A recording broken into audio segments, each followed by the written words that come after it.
Hundumti keessan iyyuu baga nagaan dhuftanii.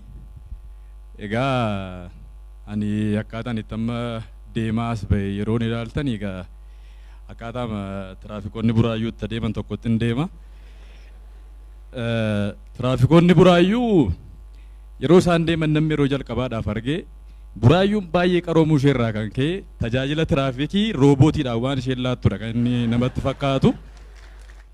Teekinooloojii hojii wal qabatee buraayyuun baay'ee teekinooloojiidhaan deemaati kan isheen jirtu.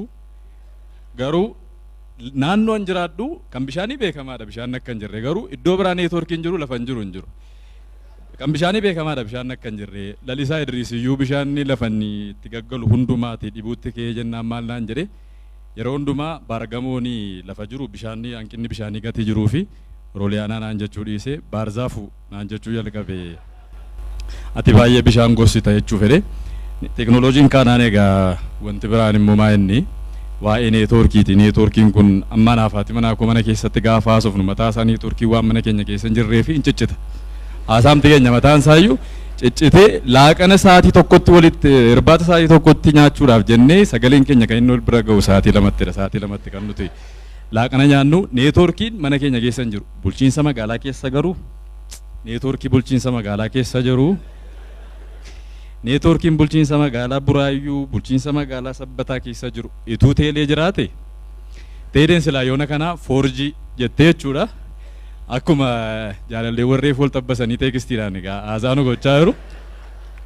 Isa dhiisanii jechuudha neetwoorkii isa 4G kana dhiisanii neetwoorkii Buraayyuutti fayyadamanii ituu teelee jiraate jechuudha. Amma sadarkaa 5G irra ga'uun keenya ollee ture Buraayyuutti.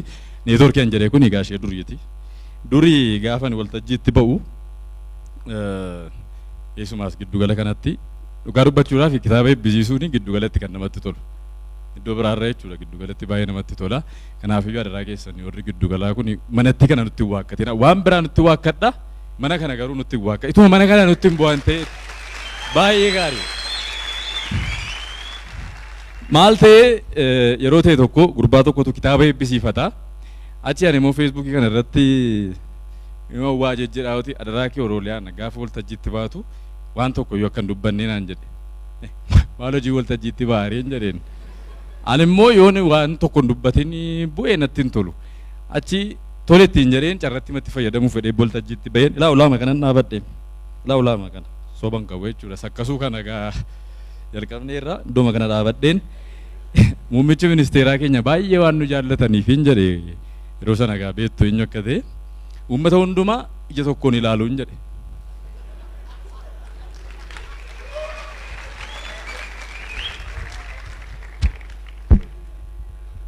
Gurbaan akka inni itti na cufee isinitti himuu hin danda'u.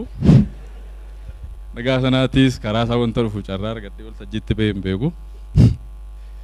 Meegaa waa'ee suufii mootiin baay'ee ni jalaa fayyade mootiin akka ittiin namni jalaa fufuudha jara keenya. Maaliif wal sobna? Wal sobuun kun gaarii miti. Namni jalaa fuudhu gaaf tokko ni suufii akkuma mootii kana tuffadheen yeroo baay'ee namni gaa suufii gatiin irratti hin arginee fi gaafan suufii uffadhu waan addaa tokko sagantaa addaa tokkotu jira jedhee yaada akkuma Maanu'eel Buloo irraa jechuudha. Achi itti ba'een odaa waardiidha sagantaa bashaatuuti. Achi badhaafamee bu'een badhaafamee jechuu fedheeni. Odaa waardii badhaafamee. Achi bu'een ji'a sadii booddeen bashaatuu bira deeme. Akkuma sanatti uffadhe. Na ilaalteeti. Oromanni kee fagoo jechuudha. Edda ji'a sadiiti manatti hin galin jirta.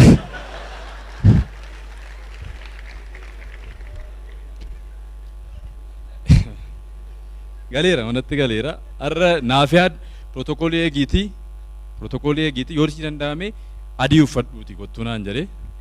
Adii yoon uffadhe immoo egaa white post flood to white house naan jettadheen. Akka kanatti dhufee baay'ee Dr. Naafiyaadhiin baay'ee jaallachuu korraan kan ka'e sagantaa eebba kitaabaa kan biraa dhiiseen kan asitti argame. Sababiin isaa namooti iddoo iddooma isaaniitti waanuma danda'aniin itti muudamaniiti baay'ee gaariidha. Akkuma yeroo ta'e tokko jedhame nama haqimii hin qabne kazaraadhaan deemu haqim gimbaataa godhanii akkuma shuumuu jechuudha. Barsiisota yeroo tokko biiroowwan agartanii yoo ta'e waggoota 4-5 dura namooti waajjira ispoortii hooggananii ispoortii waan jedhamu iyyuu hin beekanii SC maayyimiin barreessedha kan isaan fakkaatan.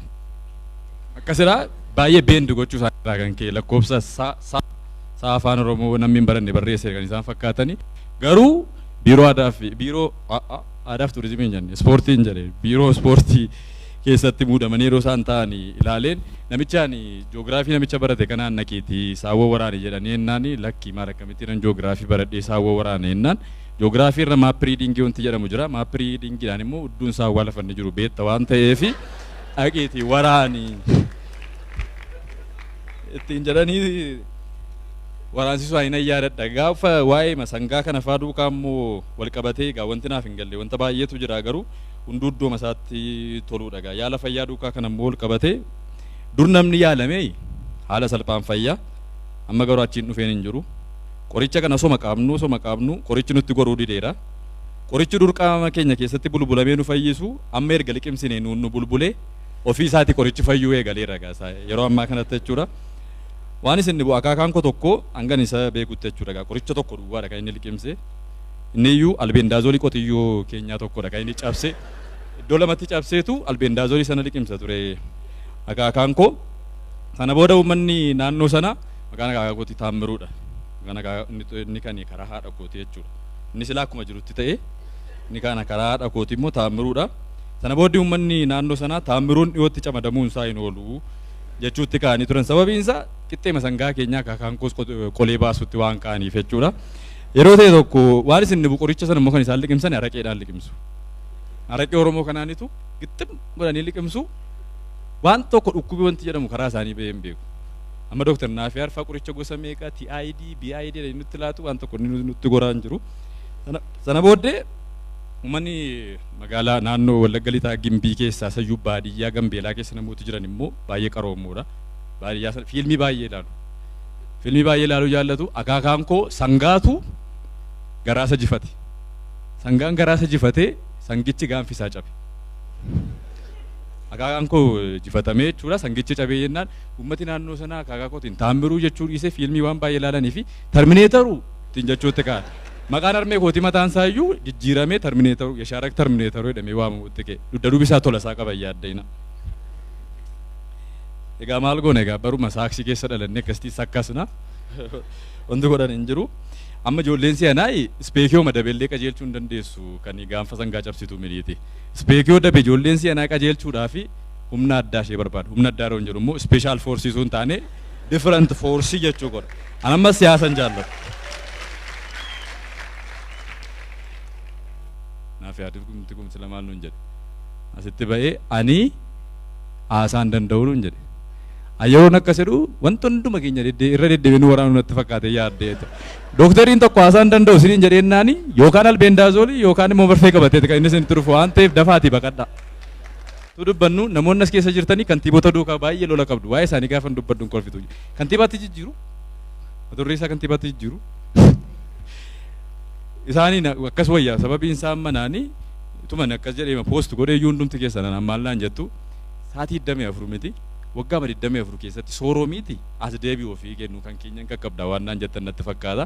Kanaaf inni abdii kutadhee kan biraan immoo yuutuubii Hacaaluu namni sabiskiraayib hin goone kan artistii akka sana kan sabiskiraayib hin goone atliistii akka kootiidhaaf sabiskiraayib goone deegatiin yaannee fi dhiisuu naa wayyaleen abdiin kutadhee sabiskiraayibarii nan dhiise waamuu nan dhiise maqaa isaas nan dhiise anis na waamis kana booda yuutuubiidhaan hin dhufnu.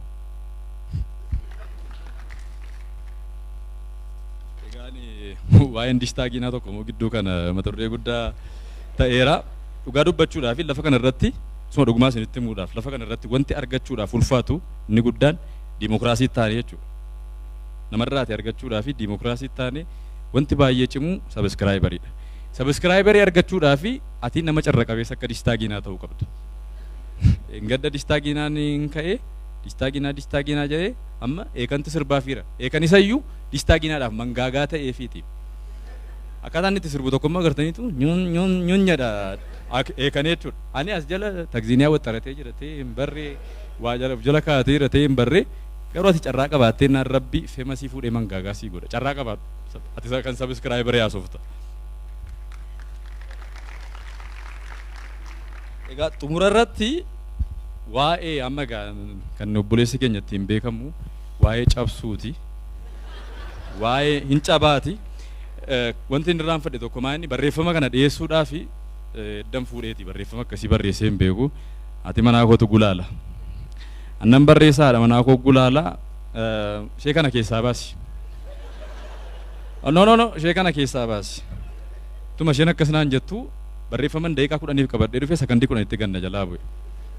Ammayyuu wantoota tokko tokko kanan dubbataa jiru har'a soomii buluu malee wanti dhufu hin jiru deeman dubbisaa jira malee wantooti baay'een as keessaatiin jalaa babbaafamanii turanii har'a agabuma buluudha. Agabuu buluu jechuun kan biddeenii jechuudha waan biraan jedhe. Wantooti baay'een keessaa babba'aniiru feesbuukii irratti jechuudha. Duraan baay'een barreessan ture wantoota tokko tokko akkuma Dr. Naafiyaar kanaatti erga dhowwame booddee na ilaaltee atis Dr. Naafiyaaris tokkuma waan taataniif dhimma mataa keetti jettee na gadhiifte akkuma sangaa abdaa dhiyoos hojiiwwan promooshinii tokko tokko hojjechuu eegaleera. Maarree hojii beeksisaa kana iskiriiptii isaanatu barreessa ta'ee jennaan walaloon keessa bubbuusa. Kanan yaadadhu hojiin koo tokko hojiin jalqaba hojjedhe kan kiliinika Dr. Naafiyaar Geetuu faaya fayyaa jedhamuuti. Isa sana walaloodhaan yeroo inni hojjedhu kiliinika olaanaa Dr. Naafiyaar Geetuu hundi keessan beektu wantoon keessan cabnaan warri dhiira Dr. Naafiyaar isiniif jira. Keessumaayyuu shamarran yeroo isin qaqqabu harki Dr. Naafiyaar Geetuu harka haadhoo ofii isinitti fakkaate isaan dhidhibamaa waan jirtan seetu. Gatiin kaardii qarshii 60 piroomoo kana dhugaadha jedhaatiin mudhaqaatii nyaatama galatooma.